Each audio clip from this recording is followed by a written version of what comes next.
Republican government is sadly Washington's answer to the country's job crisis. A big Democratic jobs plan collapsed in the Senate last night. And today, Democrats and Republicans are doing, well, what they do best: partisan finger-pointing. President Obama didn't hesitate to blame Republicans, but he also vowed to try again. Now, a lot of folks in Washington and the media will look at last night's vote and say, well, that's it. Let's move on to the next fight. But I've got news for them. Not this time. Not with so many Americans out of work. Not with so many folks in your communities hurting. We will not take no for an answer.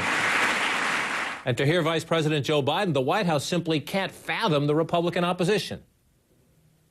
When we put this bill together, we put together elements of a bill that they had always supported. When have Republicans been against tax cuts for small businesses? When have they been against working on infrastructure? When have they been against giving veterans a break? Well, here's tonight's truth. Yes, there are some parts of the White House plan that are borrowed straight from the Republican playbook. But it's a stretch, a big stretch, for the vice president to say all of the president's plan has appealed to the GOP. In fact, the White House knew some of the specifics would be dead on arrival with Republicans, but wanted to make a political point. Let's take a closer look at the defeated Senate Democrats' plan. The price tag, just shy of $450 billion. Senate Democrats paid for it with a surtax on millionaires. They knew no Republicans would support that. There are over $250 billion in tax cuts. Most Republicans like most of those tax cuts. The $100 billion in infrastructure spending to fix roads and schools and so on is opposed by most Republicans as more stimulus spending.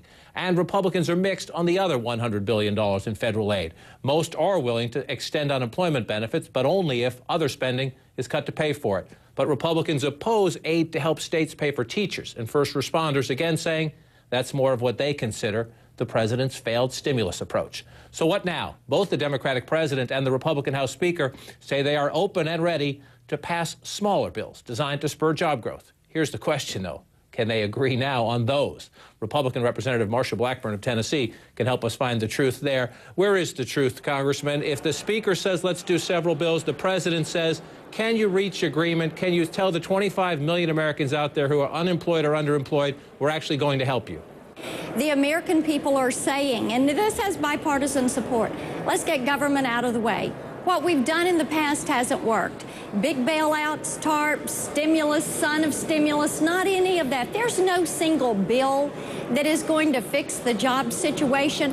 What it means is rolling back government, talking to a lot of these job creators, talking to hard-working taxpayers who are saying, we are sinking in this Obama economy. Let's begin to do some things differently. And, John, I think that's where the American people are. That's what we're ready to go to work on. Where Washington it is, your Republican Party controls the House. You have the Democrats narrowly controlling the Senate and a Democratic president. The simple rules of Washington say for you to get a bill that says lowers regulations, gets the government out of the way, to use your language, for you to get the president to sign that, you've got to give something. What are the Republicans in the House willing to give? Will you give the president that infrastructure bank? Will you give him aid to the states to keep teachers and firefighters and police on the payrolls? Everyone knows that that is more stimulus and that that is not something that has worked. I think that there are many people who are in favor of putting veterans back to work and the wounded warrior credits, looking at small business tax credits. What they are not in favor of is anything else that is going to be a big stimulus or a failed stimulus bill. It hasn't worked. The Democrats think they have a political issue with this issue of taxing more affluent Americans. The Senate Democratic plan would have put a surtax on millionaires. If you look at public opinion polling, the Washington Post Bloomberg News poll just asked this: do you support for deficit reduction raising taxes on households earning over $250,000 a year? 68% of Americans support raising taxes on those above $250,000. 53% of Republicans. Why are House Republicans and Senate Republicans holding so fast to absolutely no taxes on more affluent Americans? What we know is that people that want to pay more can already pay more. All they have to do is make out a check to the U.S. Treasury, and if they feel as if they are not paying their fair share, they can do that. That doesn't need a bill. Anybody that feels like they are undertaxed, they can just go ahead and pay more. They can contact their member of Congress, they can contact the U.S. Treasury, they can get that check right in, and I'm certainly the U.S. Treasury would be able to help them with it. I want you to listen here to the Democratic and the Republican leaders of the Senate blaming each other.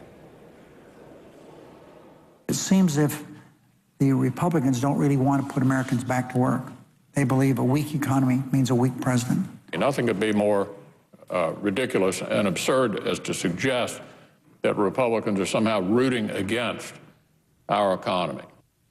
With this partisan divide, until we go through another election cycle and maybe the voters pick a different government or recalibrate the government a bit, can those who are unemployed or underemployed just expect that partisan bickering? Or do you think in the next few weeks they'll actually see something that creates jobs that the president will sign and that you can support? John, you know, something everybody should agree on is let's freeze regulations for a year and let's freeze federal spending. I have a bill that would freeze federal spending for a couple of years.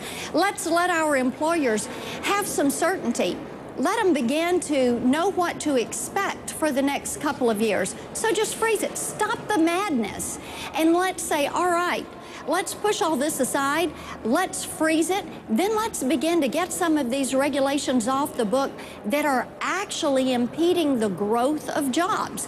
One of the things that you're going to see agreement on today and through the rest of the week is the free trade agreements. This is something that is expected to create 250,000 new jobs. That is what people are wanting to see. Congressman Blackburn, appreciate your time tonight. I agree. I think most Americans agree, stop the madness. I think one of the problems in Washington is that Democrats and Republicans have very different definitions of madness, but we'll watch how this one plays out in the days and weeks ahead. Thank you for your time tonight. Thank you very much. And we'll see you tomorrow. Erin Burnett Out Front starts right now.